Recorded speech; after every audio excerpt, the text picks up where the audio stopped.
approving amendments to settlement agreement between the United States and the City of Portland in United States District Court and plan for the Portland Commission on Community Engaged Policing.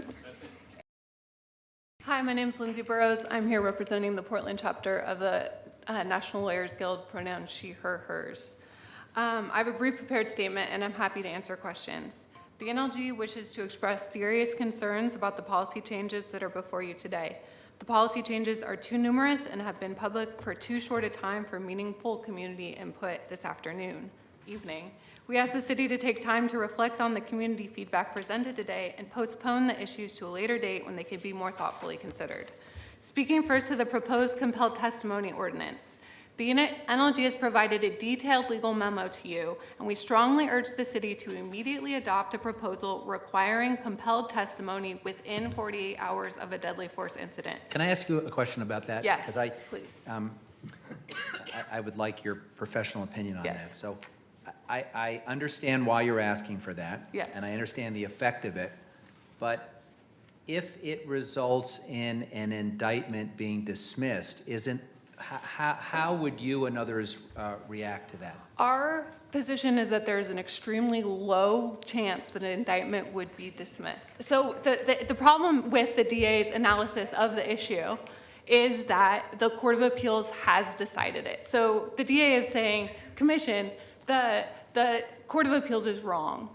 I support the mayor's effort to get a legal ruling on the issue, but in the interim, I think we can all agree that the Court of Appeals has decided it, and we should say that the Court of Appeals is right. And so what we are being told is, by you and others, that you want us to take that chance because you think it's a low risk.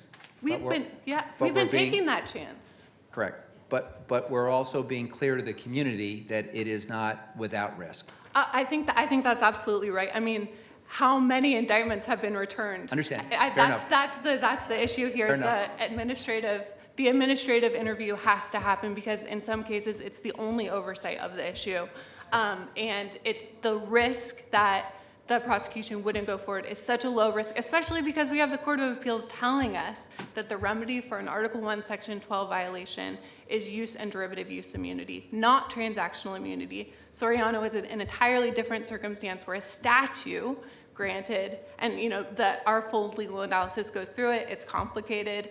What I'm saying is, let's go with the Court of Appeals analysis. Former Chief Justice Paul Demunas authored that opinion. The DOJ supported the ultimate decision, and that they actually proposed the interpretation that we're advancing in that court case.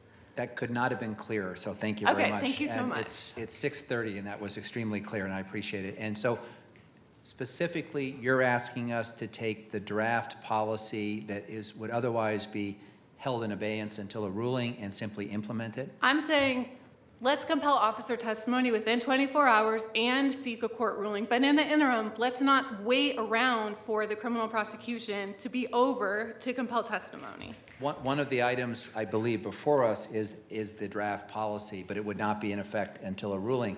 Are you satisfied with that draft policy? I'm not sure.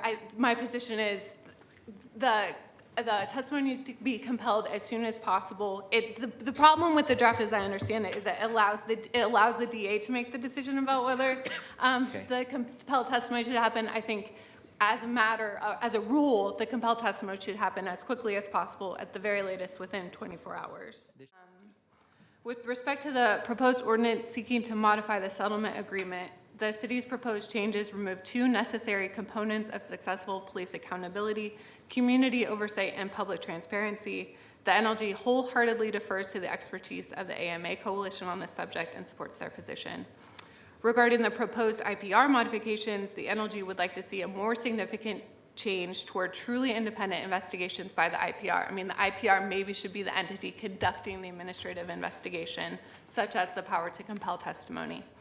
Ultimately, no deadline or agenda should be important enough to rush forward with the policies in front of you today. These policies will greatly impact the lives and well-being of our community members, which means the proposals deserve careful review and complete analysis.